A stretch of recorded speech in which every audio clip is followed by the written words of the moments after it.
Hola, muy buenos días a todos. Bienvenidos a un nuevo encuentro del ciclo webinar de DC. El encuentro de hoy se titula Diseño colaborativo, social y solidario.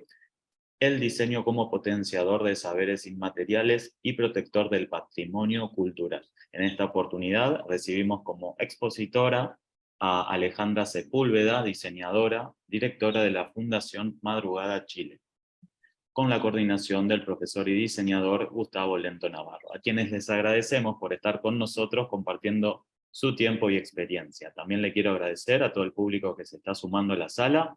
Les recuerdo que tienen el chat disponible y habilitado en todo momento para ir dejando sus consultas y comentarios y estaremos leyendo y respondiendo sus mensajes. Bueno, ahora sí, Alejandra, Gustavo, podemos dar comienzo. Bienvenidos. Muchas gracias, Alejandro, por tu cálida bienvenida. Y bueno, querida Alejandra, te doy también la bienvenida a la Universidad de Palermo. Para nosotros es un verdadero honor que estés ofreciéndonos tu tiempo y tu experiencia en esto que hoy nos vas a seguramente a contar, a motivar y por qué no, y estoy seguro a inspirar a poder continuar y enlazar en estos proyectos que tan interesante estás trabajando hoy desde Chile. Quería comentarles a nuestros invitados que la metodología de conversatorio que vamos a tener tiene que ver con una charla, una presentación que nos va a hacer Alejandra el día de hoy. Ustedes pueden escribir sus preguntas en el chat.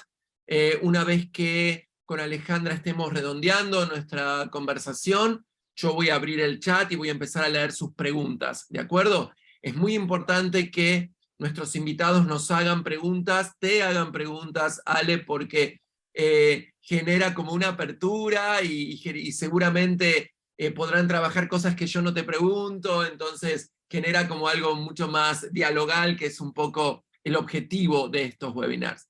Así que bueno, querida Ale, bienvenida. Quería contarles también a nuestros invitados cómo nos conocimos. Ale y yo somos colegas, nos conocimos en el marco de una invitación que me hizo a mí en una universidad eh, para ir a trabajar con colegas de Chile. Ahí tuvimos la posibilidad de conocernos con Ale en Concepción, una tierra muy hermosa, una tierra preciosa, y Ale fue mi anfitriona. Ale me enseñó lugares, el mercado, la universidad vieja, y para mí fue de un recuerdo muy hermoso, y desde ahí quedamos siempre en muy buena relación amistosa con mi querida amiga Ale. Así que Ale, para mí realmente es un gusto poder charlar con vos. Presentándote, me gustaría que nos cuentes un poco, Ale, eh, ¿cómo empezaste con esto de la fundación? ¿Qué te motivó a ser directora de una fundación, siendo diseñadora y tal vez pudiendo tener tu estudio, ¿no? Este, qué sé yo, Sí, tus clientes. Contanos un poquito. sí, bueno, yo desde que era estudiante de diseño, siempre me planteé cuando nos hablaban como de las posibilidades laborales que existían y que generalmente eran hacia los estudios, trabajar en agencias. Yo nunca me hizo sentido eso, como que yo vengo de una generación en donde se educaba mucho hacia digamos, el trabajo pensando en un cliente, ¿no? Te hablo de hartos años atrás. Y a mí nunca me hizo sentido eso, yo siempre me sentí mucho más cercana como al mundo de la cultura. Y, y no entendía muy bien por qué me gustaba tanto la cultura, pero con el tiempo fui decantando en que me gustaba porque la cultura tiene una raíz, tiene una identidad y además es el reflejo de una sociedad. La cultura es un elemento que está, ¿no es cierto?, constantemente en cambio y que se está manifestando de forma contemporánea. Y eso a mí me llamaba mucho la atención y desde ahí me fui dando cuenta que como diseñadora yo podía aportar, que me fui dando cuenta del tremendo poder transformador que tiene el diseño. Y eso fue lo que me encantó y me enamoró, además cada vez más de mi profesión, que soy una absoluta enamorada de lo que hago. Ale, cuando hablas del carácter transformador del diseño, ¿cuáles son esos puntos dentro de la transformación que en tu fundación se trabajan nuclearmente? ¿De qué transformaciones nos hablas? ¿Te parece si pongo la presentación? Claro que sí. Traje una presentación como para apoyar también visualmente bueno, ahí estamos el equipo de la fundación, que además no te comenté, que surge motivado por la asociatividad en el diseño. Yo me daba cuenta, al menos acá en Chile, que existía una carencia en torno a que los diseñadores no tendemos a reunirnos o a trabajar colectivamente. Entonces pensé, bueno, ¿cómo podemos hacer una organización que pueda servir como intermediaria en esa necesidad que yo detectaba? Y como te contaba, bueno, a mí lo que me mueve personalmente es este poder transformador que tiene el diseño, y que esta imagen la saqué hace súper poco. Fui al desierto de Atacama. No sé si tú has estado en el lado chileno. No, pero conozco, pero es una deuda que tengo conmigo de conocer. Bueno, y fuimos a estos geysers, que son los geysers del Tatio, que es un tour muy bonito, que hay que levantarse a las 5 de la mañana para llegar allá, y hay como menos 5 grados, toda una experiencia.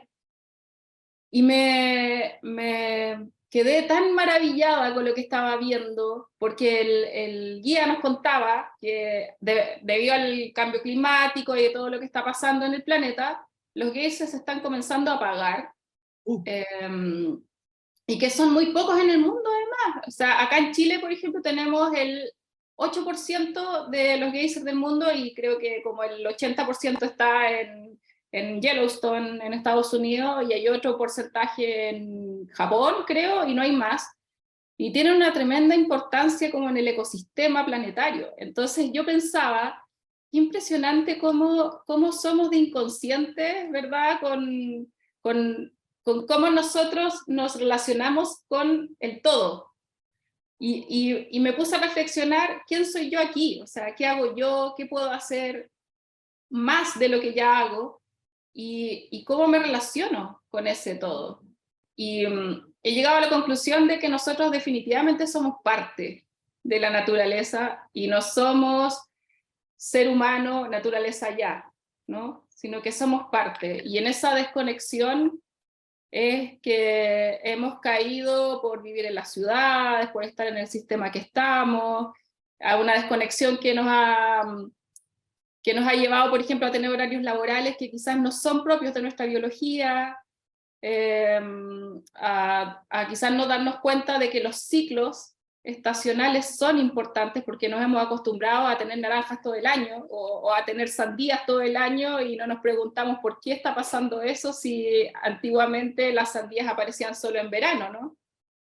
Bueno, todas esas reflexiones me las hice estando en el desierto, y dentro de nuestro trabajo, nosotros trabajamos con artesanía y diseño, con ese cruce del cual se habla mucho, ¿verdad? Hay muchos proyectos que trabajan artesanía y diseño, pero nuestra visión particular es que el patrimonio lo vemos como algo que se manifiesta en el día a día, no como ese concepto de patrimonio que está encapsulado en un museo, sino que como algo que se va construyendo en el día a día. Es decir, hoy día nosotros podemos estar generando patrimonio.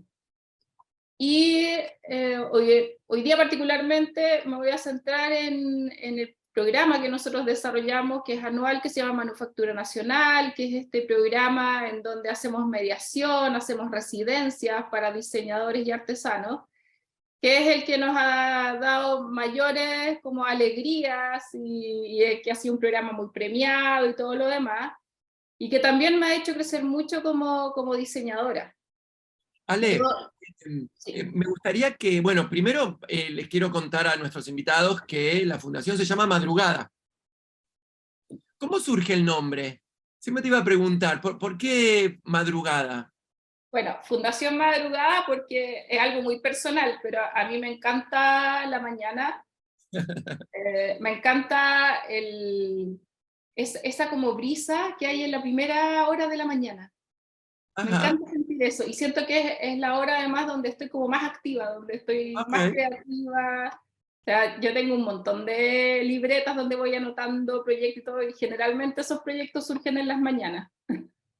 Y este contacto con la naturaleza que mencionabas y que evidentemente eh, habla de una conexión necesaria que debemos reflexionar los humanos en contacto a ser un todo, ¿no? Un todo con nuestro medio ambiente, un todo con nuestra fauna.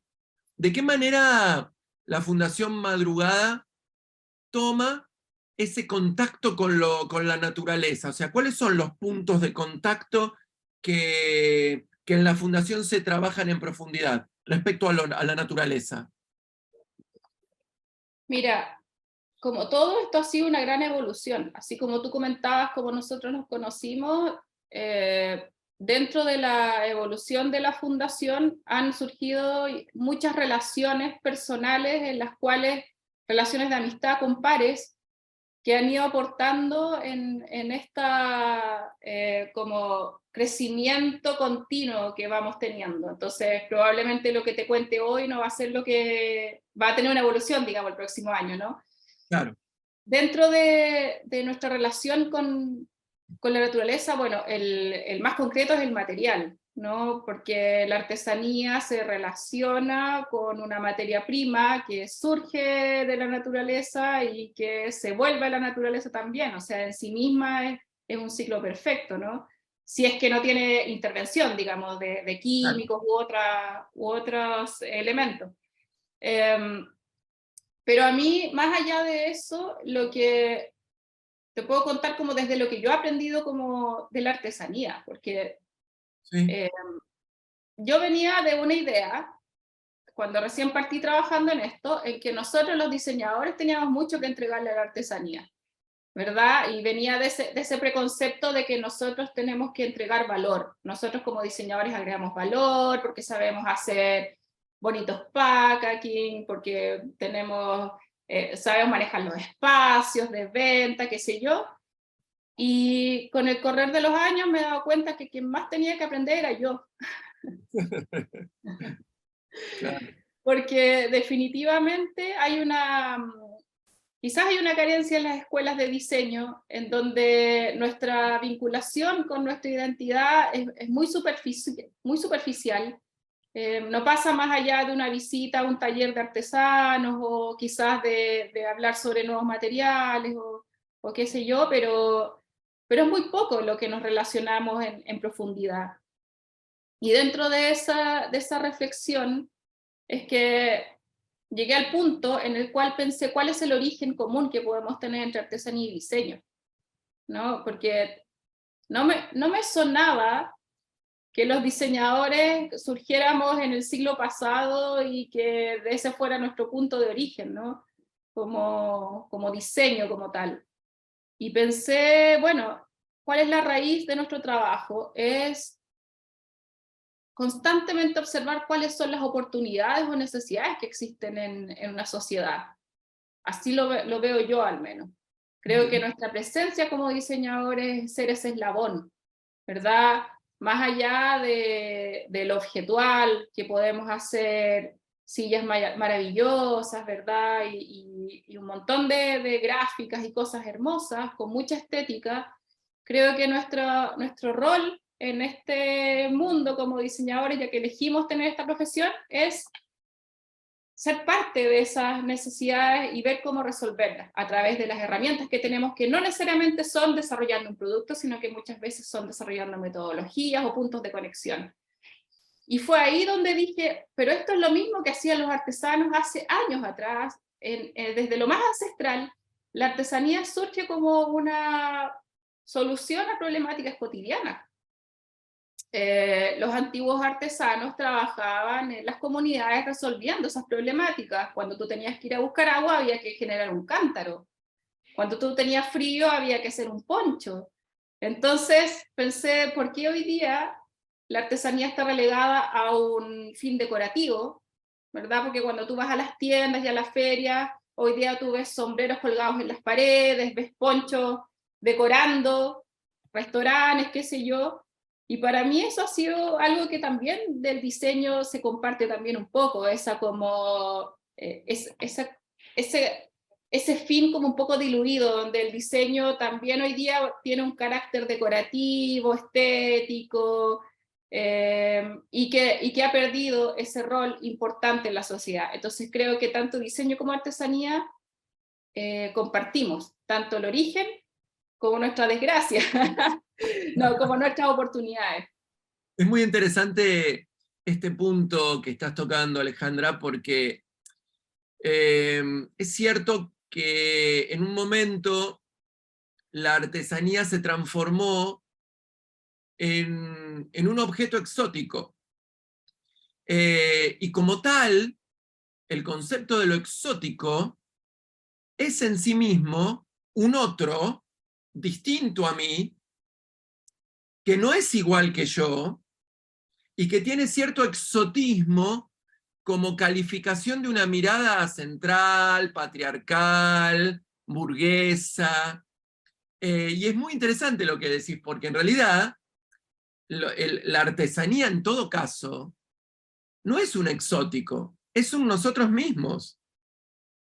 Y esa distancia, yo creo que muy estratégicamente tu fundación la empezó a cortar, ¿no es cierto? Como que acercando la artesanía al diseño como un propio, como no como un ajeno, sino como uno más, ¿no es cierto? Exacto, es un diálogo entre pares, como decimos acá.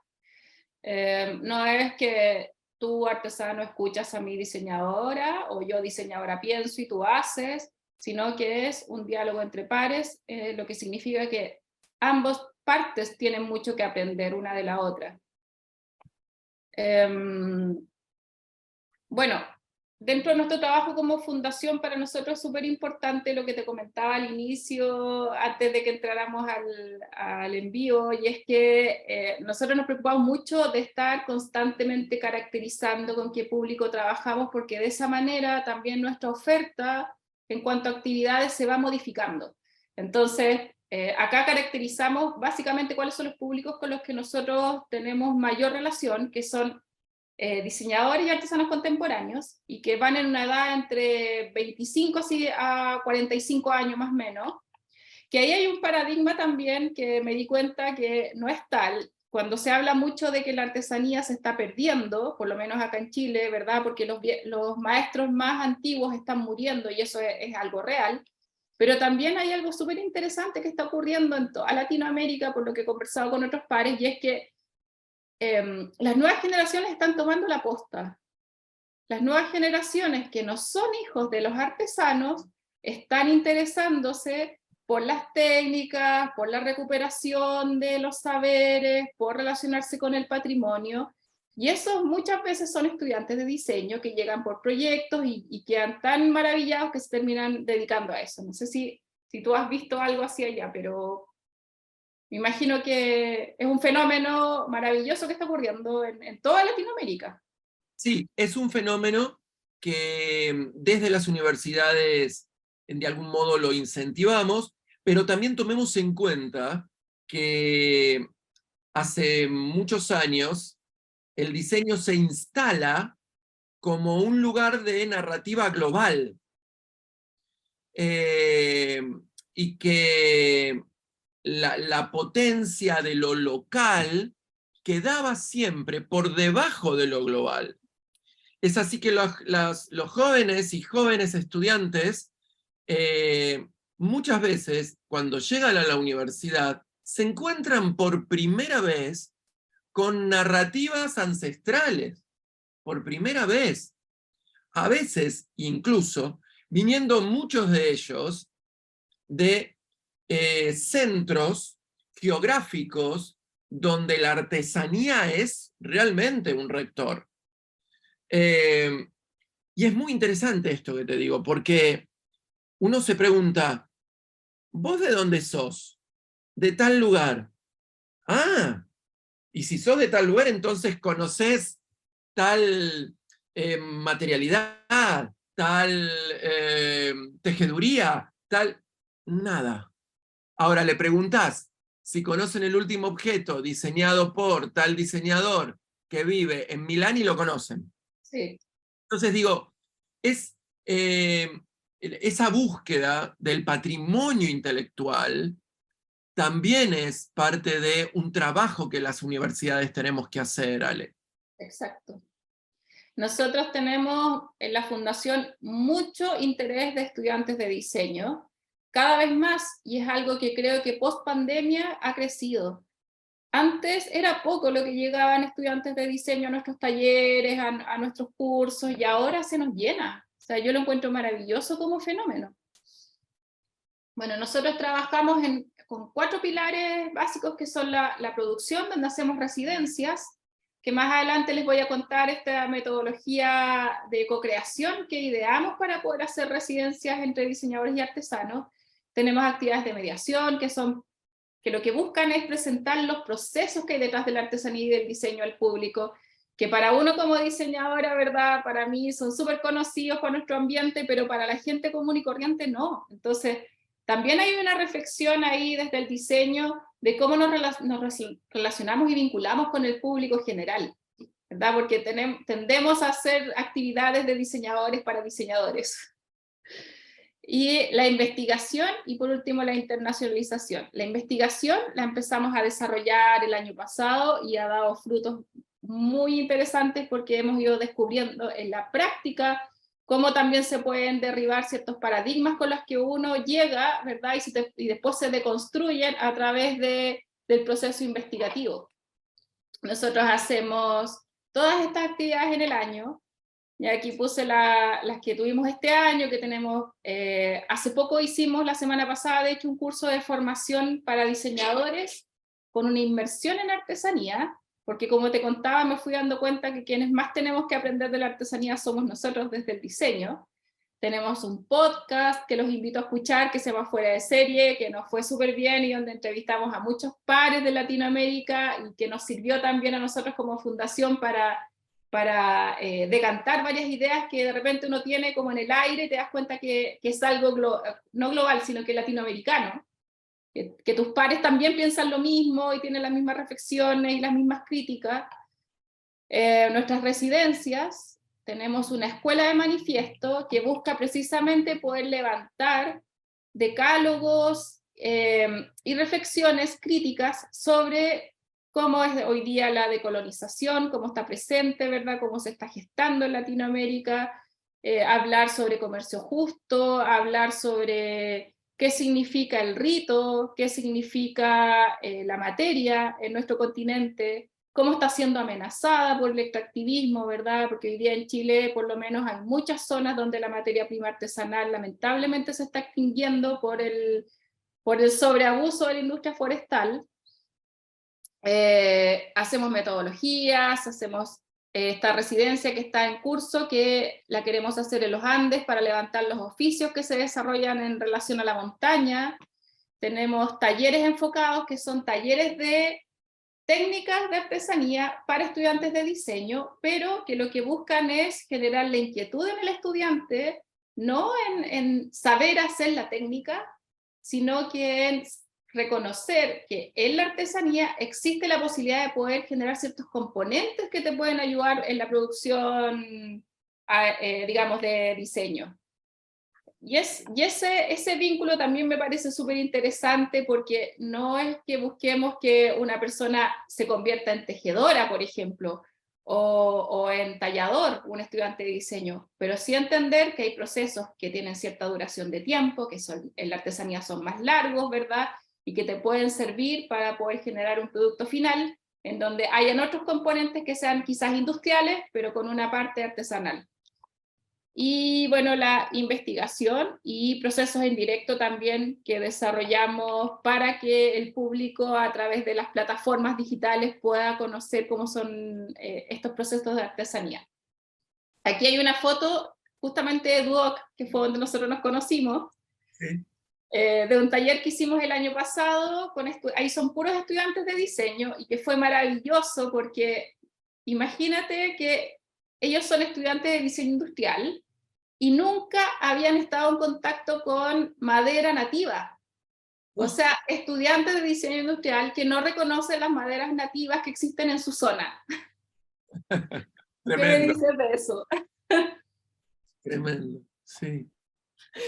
Y trabajamos con un artesano contemporáneo que es como muy reconocido acá en el país, quien les estuvo enseñando durante 3 días técnicas de tallado, donde precisamente el encargo, que además ahí fue guiado por docentes de la carrera, era hacer objetos en donde una parte fuese tallada.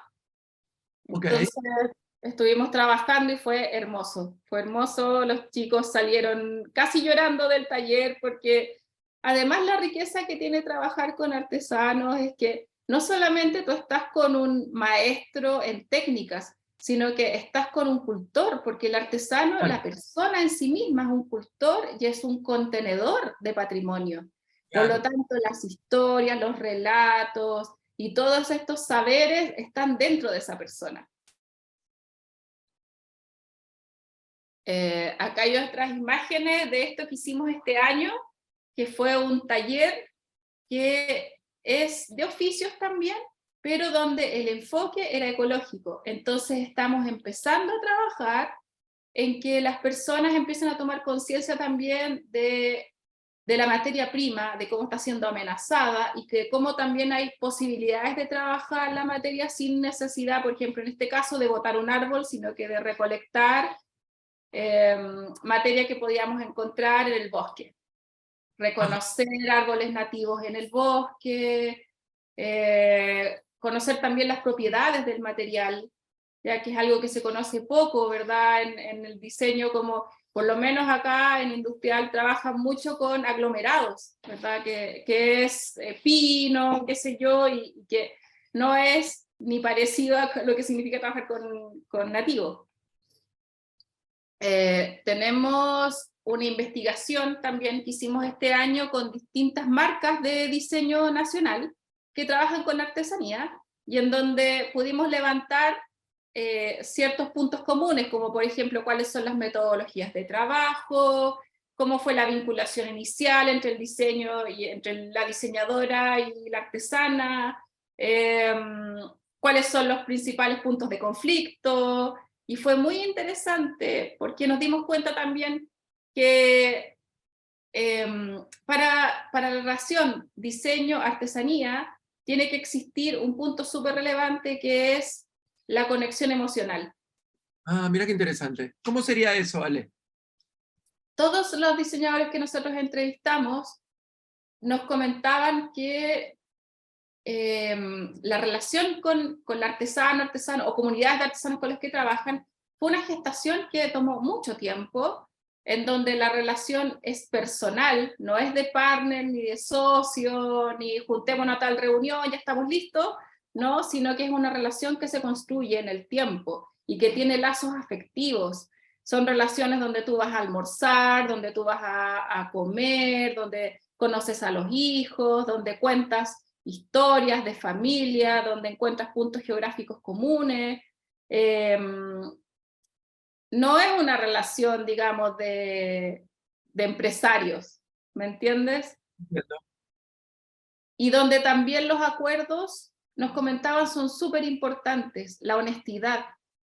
Si no tiene nada de malo, por ejemplo, que desde el diseño nos acerquemos a la artesanía porque queremos un encargo y solamente mano de obra, pero que eso quede claro, que eso se declare. Eso nos comentaban los artesanos que trabajan también, porque hicimos las entrevistas dobles, o sea, entrevistamos a los diseñadores que trabajan con comunidades de artesanos y entrevistamos a esas mismas comunidades para saber la visión, digamos, al revés. Y lo que sí, y la otra cosa que me llamó mucho la atención y que es súper bonito es que los artesanos tradicionales están muy abiertos a trabajar con diseñadores. De hecho, lo esperan y lo quieren, porque han visto que ya las malas prácticas afortunadamente están cada vez más en extinción, esas malas prácticas donde el diseñador hacía apropiación cultural y se llevaba el trabajo del artesano, y hoy día hay mucho más apertura, porque también se busca, hay algo súper interesante que nos comentaban, y es que los diseñadores les planteamos desafíos a los artesanos, porque claro, llegamos como, oiga, ¿me puedo hacer esto? No sé qué, y entonces el artesano empieza a pensar, ¿cómo puedo lograr eso? ¿Me entiendes? ¿Cómo a través de la técnica puedo hacer esto otro? ¿Cómo puedo hacer esta lámpara? Y ahí es donde parte el inicio de la co-creación.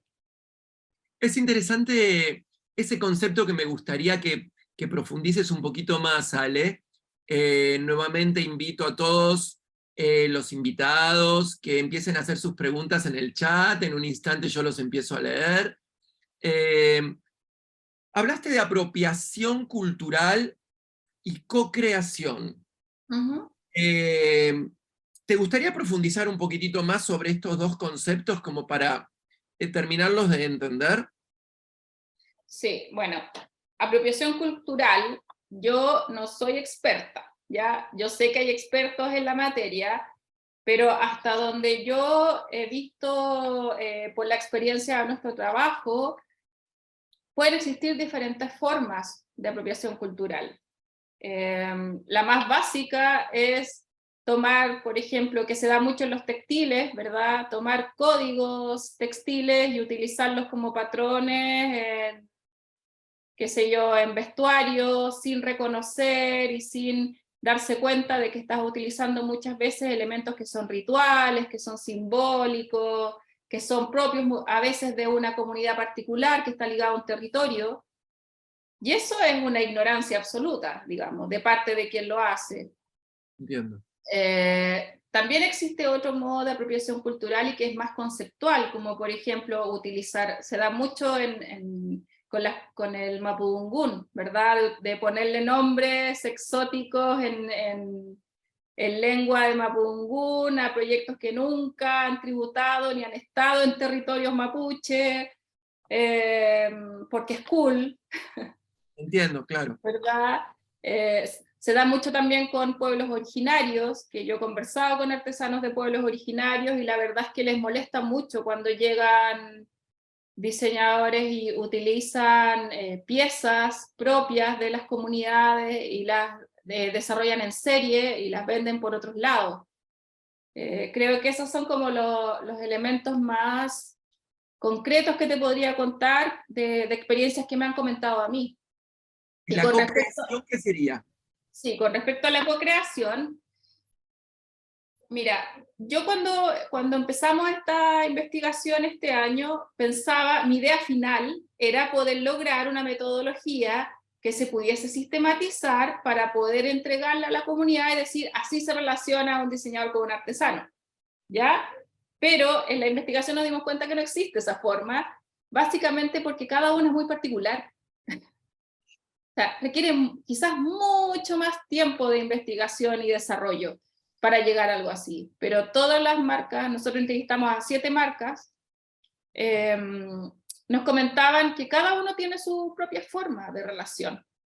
O sea, hay algunos que, por ejemplo, una diseñadora textil nos comentaba que ella va al territorio, trabaja con una artesana de San Pedro Atacama, va, se instala y está 6 meses trabajando con la artesana y están haciendo productos en conjunto, donde se da lo que te comentaba adelante, como mira, podríamos hacer este poncho o este atuendo, pero la técnica no da, entonces hay que ver las posibilidades del material, qué colores podemos conseguir con el teñido natural, y ahí se empieza a generar este diálogo de co-creación que tiene que ver con saberes, ¿no? Con cómo podemos llegar a esto, y hay 2 cabezas pensantes. Y hay otros que tienen un proceso mucho más estructurado, como A más B, ¿no? Yo mando a hacer esto, tú haces esto otro, pero antes ya llegamos a puntos comunes, entonces la co-creación se da como de una manera más sistémica. Por eso te comentaba que no hay una forma única. Es interesante porque abrís una puerta para seguir trabajando en el marco de lo universitario, de la formación en el diseño, acerca de la co-creación, porque el diseñador lo que hace en el 100% de los casos es tener una idea y mandarla a hacer. Exacto. Entonces, en ese circuito, el concepto de la co-creación se pierde. Más de una vez me ha pasado a mí como profesor decirle a alumnas que estudian diseño que ese diseño no fue resuelto por ellas, sino que fue resuelto por la artesana. Y si fue resuelto por la artesana, la creación es de la artesana, no de la diseñadora. Entonces, ese concepto de co-creación también yo creo que es muy renovador, aunque parezca mentira, de lo que significa crear diseño.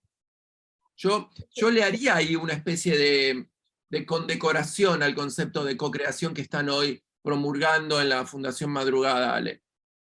Mira, hay también un tema dentro de ese concepto de co-creación que reflexionaba hace poco, y es porque cuando tú llegas al punto más, digamos, ¿cómo se podría decir? Se me fue la palabra, pero que es como el elemento así como ya donde cohesiona todo y se generan como las grandes entre polémica y problemas, es la comercialización, ¿no? Porque antes de llegar a la comercialización es todo hermoso, pero existe, por ejemplo, acá nosotros tenemos una organización gubernamental que se llama ProChile, y ellos se encargan de hacer exportación. Hace poco yo hablaba con un funcionario de esa institución y me decía, no, es que yo para exportar artesanía necesito llenar un container. ¿Tú te imaginas lo que significa para un artesano llenar un container? Es hasta gracioso. Entonces yo pensaba, mira, aquí el problema no son los artesanos y ese concepto que siempre se repite, que lo he escuchado en muchas charlas, ¿verdad? De que no son capaces de generar stock, porque el mercado necesita stock. Yo lo que he reflexionado es que somos nosotros los diseñadores los que tenemos que resolver ese tema, porque nosotros somos quienes tenemos que hacer esa inmersión para entender cuáles son las capacidades y límites que tiene la artesanía y el desarrollo artesanal. O sea, la semana pasada estuve en la montaña con una artesana que ella esquila, hila, tiñe y hace todo el proceso de la lana, y ella tiene su telar y hace todo. No le podemos pedir que llene un container si la lana que ella usa durante todo el año la acaba de esquilar hace un mes. Claro. Es lo que hay y no hay más, y no va a haber más stock. Claro. Entonces, ¿qué es lo que tú puedes hacer como desde el diseño? Es pensar, bueno, tengo esto, esta cantidad, esto es lo que puedo generar. ¿Qué podemos hacer para que a lo mejor esas piezas no sean de tan gran formato, ni que requieran tanto quizás tiempo de producción ni material, y podemos ensamblarlas a lo mejor con otros materiales, y quizás sí se puede generar un stock sin tener que forzar a una persona, ni tener que forzar el ecosistema, ni tener que llegar a un estrés que es imposible e inviable. Es inviable, y creo que también el diseñador, que tiene tal vez la posibilidad, los medios y las formas, criticar severamente esa tontera del mercado de pensar que para todo hay que llenar un container. Lo tomamos como metáfora incluso, ¿no? Digo, no todo tiene que llenar un container para poder ser, en todo caso, producto de una comercialización.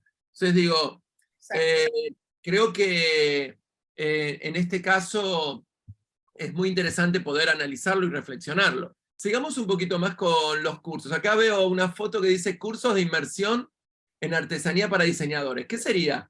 Esto era precisamente lo que te estaba comentando. La semana pasada fuimos a ver a esta maravillosa artesana que vive aislada en la montaña, un lugar maravilloso, donde ella hace todo el proceso de la lana. Y lo que hicimos fue un curso para diseñadores, exclusivo para diseñadores. Es decir, el punto de selección es que tenían que estar titulados como diseñadores.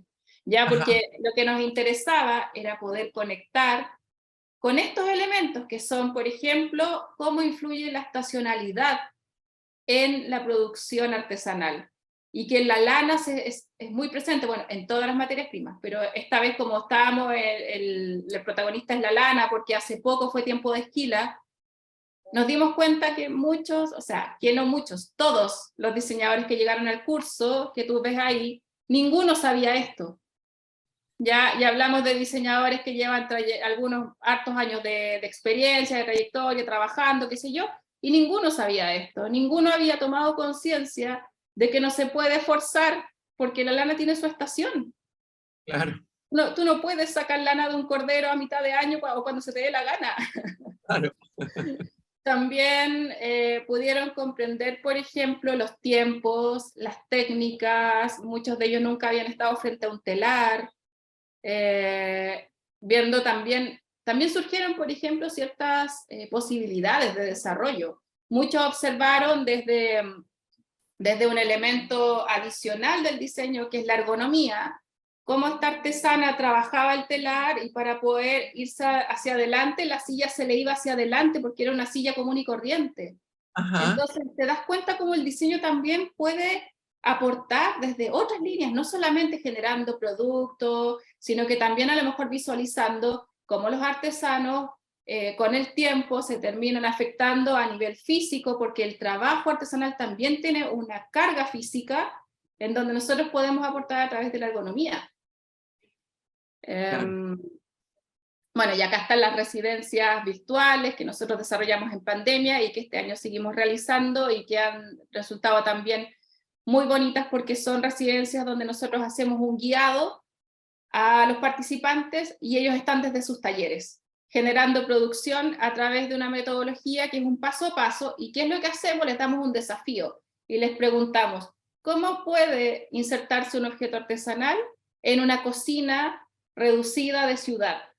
Claro, claro. En esta búsqueda también de sacar la artesanía de lo decorativo. Entonces surgen estos productos, por ejemplo, que son hechos por ellos, donde nosotros vamos haciendo este guiado por Zoom, que además son muy conceptuales.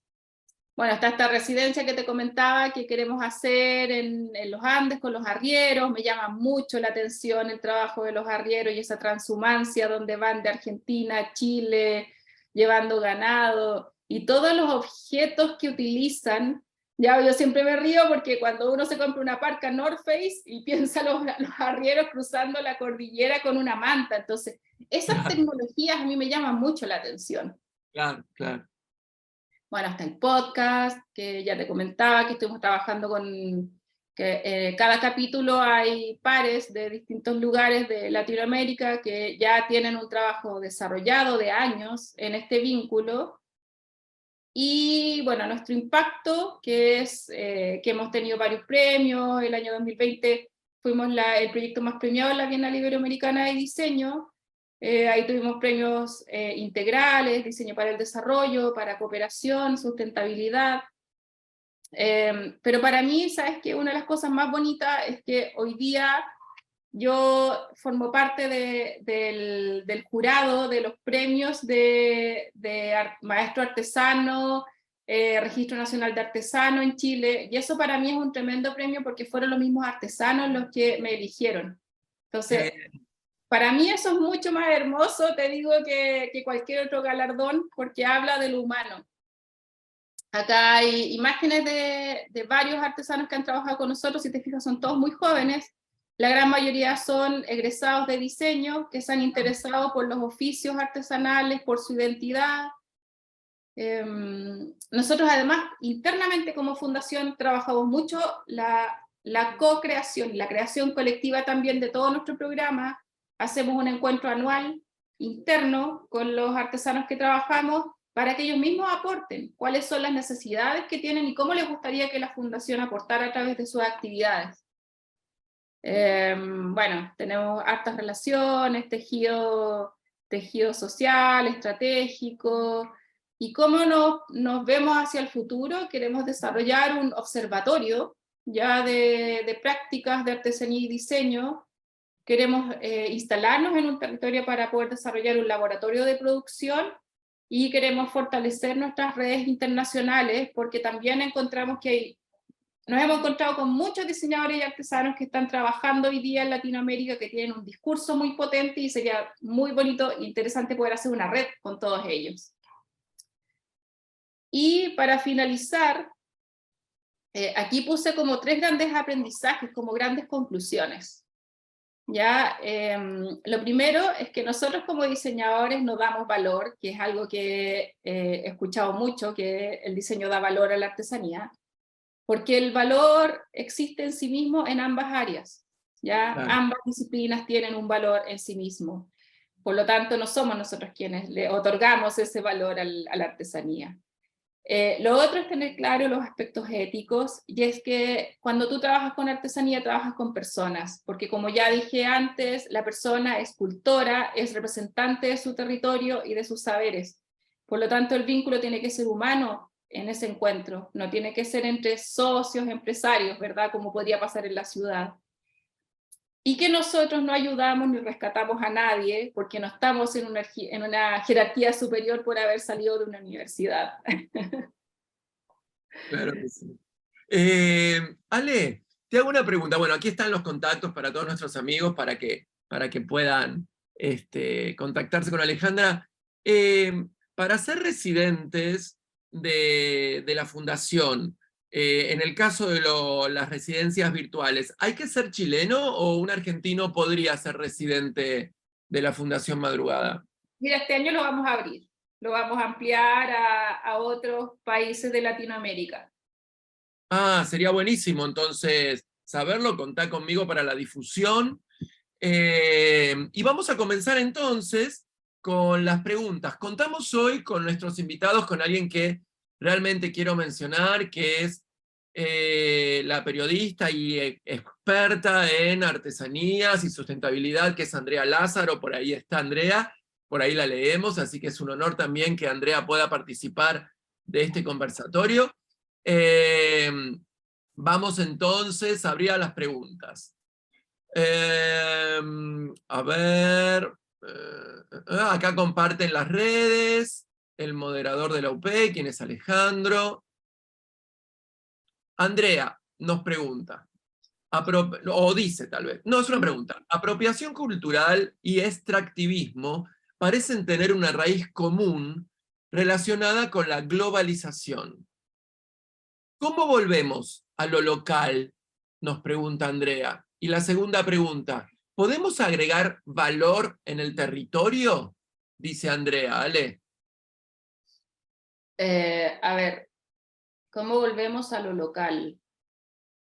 Yo creo que lo que está ocurriendo hoy día, que como te comentaba, creo que hay una tendencia latinoamericana por hacer ese trabajo de volver a lo local, y en donde desde el diseño estamos liderando, digamos. Yo me di cuenta de esto cuando participé en la Bienal Iberoamericana el año 2020 en Madrid, y todos los proyectos premiados eran latinoamericanos y todos tenían una raíz identitaria. O sea, todos tenían un trabajo, ya sea, y no solo hablo de artesanía, hablo también de otras temáticas en las cuales nuestra identidad está presente, ya desde lo medioambiental, desde lo político, desde incluso las creencias. Yo creo que, yo soy súper optimista, yo creo que hoy día eso está ocurriendo, creo que hay que reforzarlo desde la academia. Porque así como te comentaba que estos chicos de diseño industrial no reconocían cuáles eran las maderas de árboles nativos de su propia zona, yo creo que eso es inviable, ¿no? Como no debería estar ocurriendo hoy día. No debería. Entonces, Nosotros con Andrea tuvimos la posibilidad de viajar a Bolivia, invitados por un grupo de jóvenes diseñadores bolivianos que organizaban un concurso y una promoción de diseñadores bolivianos. Ahí nos contaban estos colegas que en la universidad donde ellos estudiaron tenían que, por ejemplo, estudiar lenguas nativas, que para poder egresar tenían que además saber lenguas nativas. Y a mí me pareció tan sustancial y tan importante que nosotros en la academia, en Buenos Aires no hay ni una sola academia de diseño que tenga por obligación el estudio de una lengua nativa. Y uno dice, ¿para qué la lengua nativa? Claramente, atrás de una lengua hay costumbres, hay ritos, hay mitos, y hay palabra, y si hay palabra hay idea. Entonces digo, tal cual como vos decís, querida Ale, creo que las academias, las instituciones, debemos hacernos cargo de esa ausencia que hay de contacto con la naturaleza, pero también contacto con quien somos. Desde materiales, costumbres, ritos, mitos, ¿no? Enorme, enorme. Enorme. O sea, hay un diseñador con el que he trabajado en estos podcasts que él también es muy interesante, Ramsés Díaz-Can, que es mexicano y es también docente de la UNAM. Y a veces tenemos estas conversaciones extensas y pensamos, te das cuenta que la colonización hasta nos llegó hasta en el color de piel y el color de pelo. Porque él Claro. hablaba de que en México había un proyecto que se llamaba pigmentocracia, y que es algo que se da en toda Latinoamérica, y es que definía cómo, digamos, las jerarquías de poder tienen mucha relación con el pelo rubio. Claro. ¿Qué es lo que es belleza? Cómo redefinir también la belleza, cuáles son los cánones de belleza que tenemos en Latinoamérica, y es un tema enorme. Enorme, enorme. Enorme porque, volvamos un poco al inicio, nuestros modos heredados de ver, de sentir y de interpretar son modos patriarcales, blancos y burgueses. Exacto. Entonces digo, es importante que la academia rasque este punto para que las nuevas generaciones de diseñadores entiendan muchas de las cosas que está tu fundación hoy pregonando, ¿no? Entonces digo, como vos bien pusiste el punto, creo, y sobre la pregunta de Andrea, es en la formación en donde hay que tocar ahí bastante. En la Bien, formación, y no solamente del pregrado, sino que ¿no? también los posgrados. A mí Sí. me pasó, ahora que tú hablaste del tema del lenguaje, por ejemplo, me pasó el año pasado, porque yo estoy en constante aprendizaje también, y como decimos acá en Chile, metiendo la pata, no sé si allá se dice igual que cuando te equivocas. Bueno, y estaba con una artesana pehuenche, allá en Argentina igual hay pehuenche, ¿verdad? Sí, Que habitan en la zona cordillerana. sí, Y sí. yo le dije algo así como, oye, en Mapudungún, no sé qué, y sabes que se planta, se para y me dice, yo hablo Chedungún, Ah, mirá. soy pehuenche. Y sabes que yo me he puesto de todos colores, pero una vergüenza, porque decía, ¿cómo es posible que yo viviendo acá no sepa que hay diferencias? Porque nadie me lo Absolutamente. enseñó. Sí. Y de verdad es muy notorio aquí en territorio argentino la verdadera ausencia que hay de contacto con nuestras raíces. Incluso, querida Alejandra, en mi experiencia en Chile, es más la experiencia que hay con las raíces. Aquí en Argentina prácticamente es ausente. Hay, sí, mucho contacto cool con rasgando y estando en un límite con la apropiación cultural. Andrea es una experta y analista y crítica de eso, quien podría incluso tener una charla con vos y decirte un poco el marco sobre esta cuestión que yo la veo desde afuera, desde un lugar muy crítico. Volvemos entonces a una pregunta que nos hace Carolina. Carolina es una colega muy conocida por mí, y dice, consulta, ¿se puede desarrollar productos de carácter textil con algas? Vivo en Atacama y acá el tema de las algas y el extractivismo es feroz. Nos pregunta Caro, ¿qué opinas, Ale?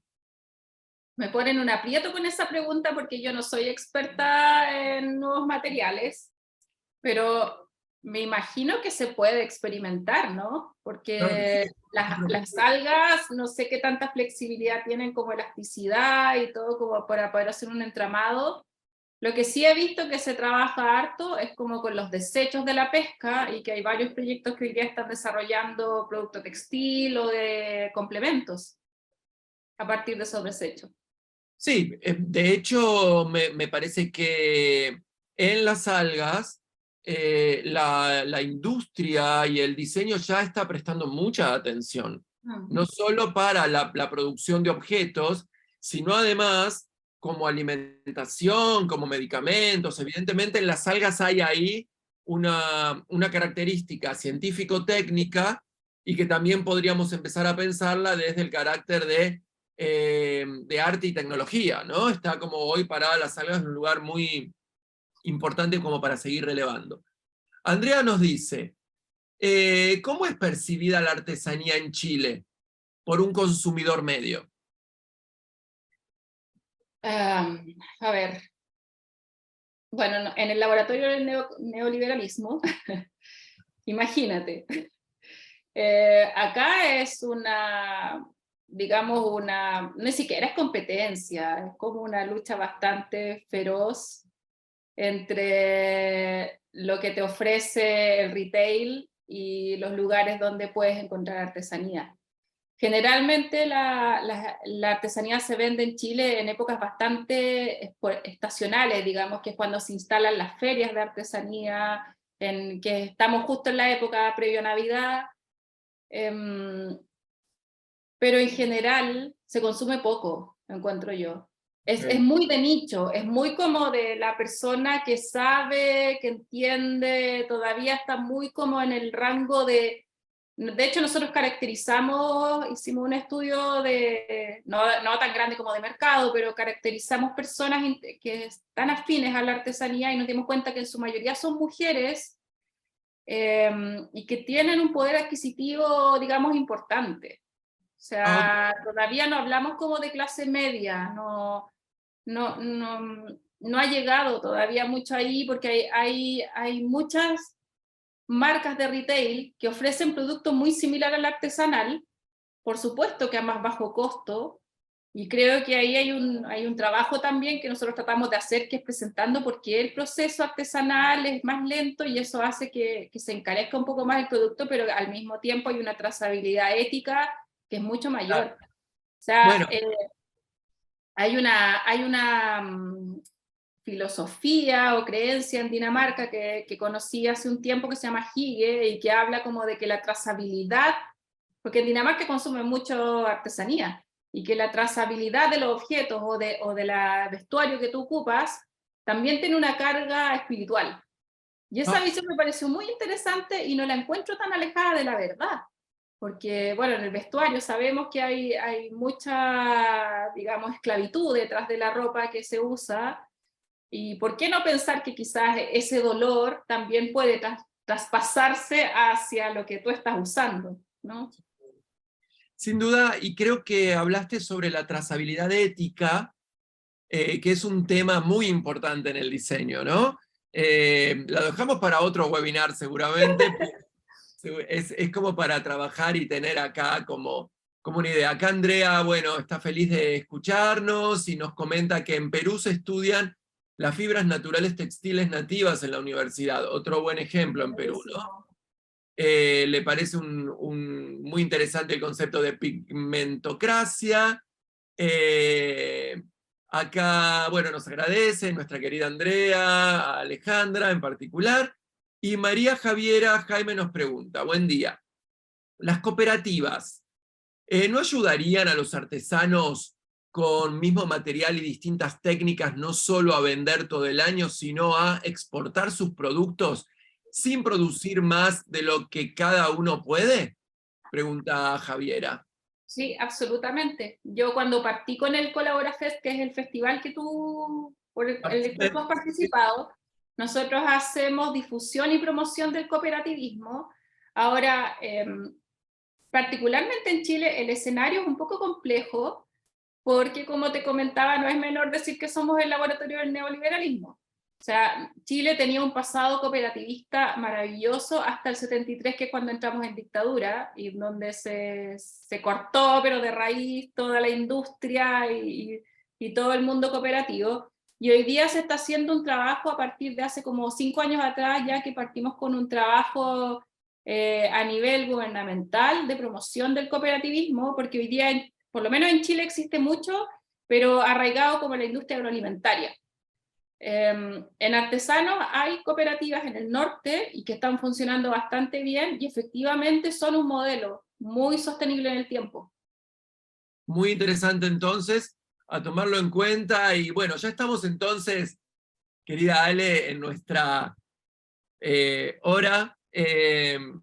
Para hacer un cierre, me gustaría que tengamos el compromiso de seguir atentos a tu proyecto, de compartir. Aprovechemos este webinar que va a estar colgado en la UP y va a ser muy visitado seguramente por la alta circularidad que tiene y visitas que tiene la Universidad de Palermo sobre estas presentaciones, para seguir creciendo en el proyecto Fundación Madrugada y contar con nosotros desde Argentina para todo lo que podamos colaborar.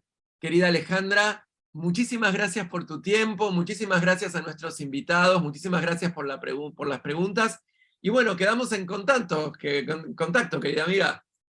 Muchas gracias a ti, Gustavo. Feliz de participar de estos espacios, sobre todo cuando son espacios entre pares, que como te comentaba, soy una enamorada del diseño.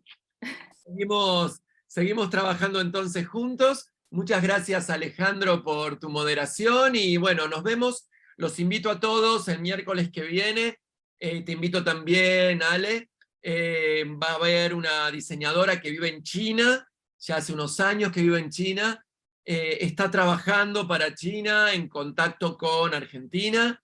Hace producciones en China y va a contar su experiencia de vivir en China, crear en China, y qué significa esa gran industria para o sea, hacemos un cambio radical, o sea, hoy estás vos y la semana que viene caemos en China, así que va a ser interesante esa polaridad que presentamos y ya cerramos los webinars de este año. Muchas gracias a todos, nos vemos el miércoles que viene. Un beso grande, querida colega, y feliz de tenerte por acá. Chao a todos.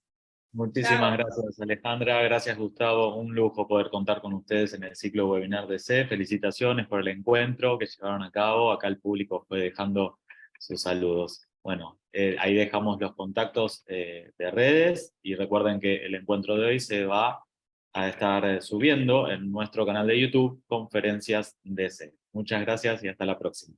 Muchas gracias. Chao a todos. Chao, Gustavo.